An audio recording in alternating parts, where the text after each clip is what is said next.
Army रे चाकरी करुवा जवान शुभकांत साहू एबे पाइछंती नुआ जीवन केमिति हृदघातर शिकार हेले आ केमिति भुवनेश्वर एम्स रे मरण सहित लढिथिले ताकु ने एबे चारियाडे चर्चा एक्मो चिकित्सा जगु नुआ जीवन पाइछंती आसन देखिबा केमिति मृत्यु सह लढिथिले शुभकांत आ केमिति डाक्टर बचाइथिले तांको जीवन।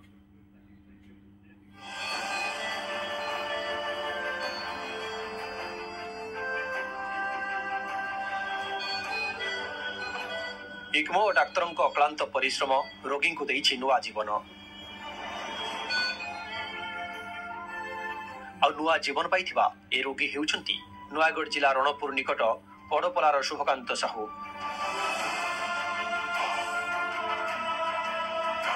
अक्टोबर 1 तारिख रातिर कथा कही कांदी पकाउछंती शुभकांतଙ୍କ मां मिनती और बापा ध्रुव साहू। सेदिन राति 3टारे घर को आसीथिबा आर्मी रे चाकरी करुथुवा शुभकांतଙ୍କ श्वासरुद्ध होइगला शरीर अकामी होइगला। यहाँ पर तांको एम्स नहीं आसीथिले ध्रुव साहू आउ एम्स रे जहा घटिला ताहा चिकित्सा विज्ञान रे विरल।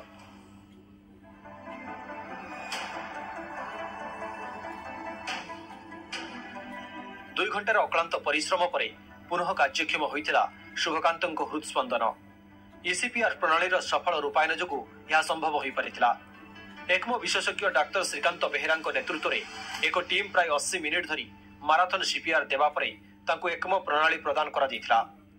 ईसीपीआर देवार 40 मिनिट परे शुभकांतଙ୍କ हृदय कार्य आरंभ होइथिला। परवर्ती 30 घंटा मध्य हृदयर कार्य रे यथेष्ट उन्नति हेला एवं 96 घंटा परे रोगी को सफलतार सहित एक्मो बाहर करा दैथिला। पुओ को द्वितीय जीवन प्रदान करिथिबारु एम्स भुवनेश्वर डाक्तरी दल को कृतज्ञता जणाइछंती जवान को परिवार। एक्मो डाक्तर श्रीकांत बेहेरा मध्य एही सफलता पाई निज टीम को अभिनंदन दैछंती।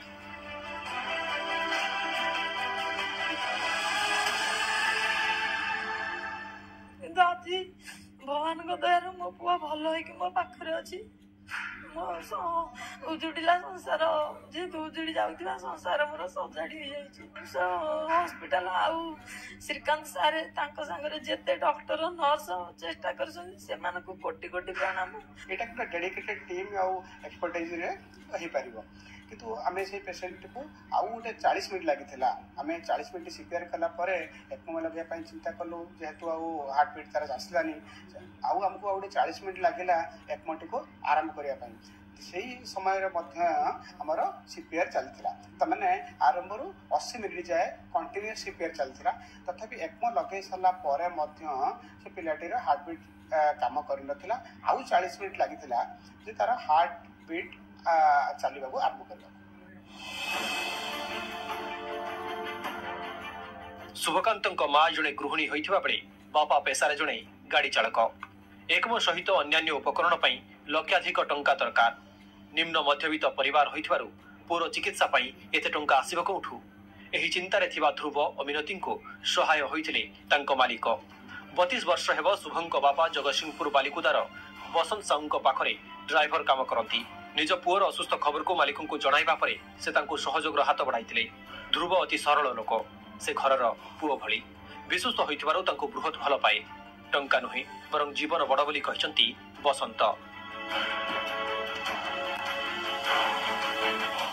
नुआ जीवन पहले 2 घंटा स्पीड पर हम जानि नथिलु से तो भी एम्स छात भी हम गोड़ तले नथिला कि हम केमती राति पाइछि भी हम जानिनु 8 दिन काल जानिनु कि खाइनु टोटल पानी भी पीले भी जाइनि तंडरे सेतबेले एबे जानि कि टिके सब कोर रिकवर देखा पर मासे पर देखा पर हम धीरे धीरे टिके मन परिवर्तन होला जे हठात कहला जे आ बहुत पैसा भाई आवश्यकता पड़ुछि। डॉक्टर कहउछन्ती ए पाखा पाखी जोडा कि म कहि पारुनी ए पाखा पाखी 5 लाख टका एबे इमरजेंसी डिपोजिट करिया पड़िबो। आमे जहा करतला हमको एति खुशी लागु जे हमें जे हमरो जो सहयोग ताकू करछु सेटा हमें सहयोगटा माने साकार रहिछि एवं तार मूल्य मध्य भगवान तक रखिछन्ती।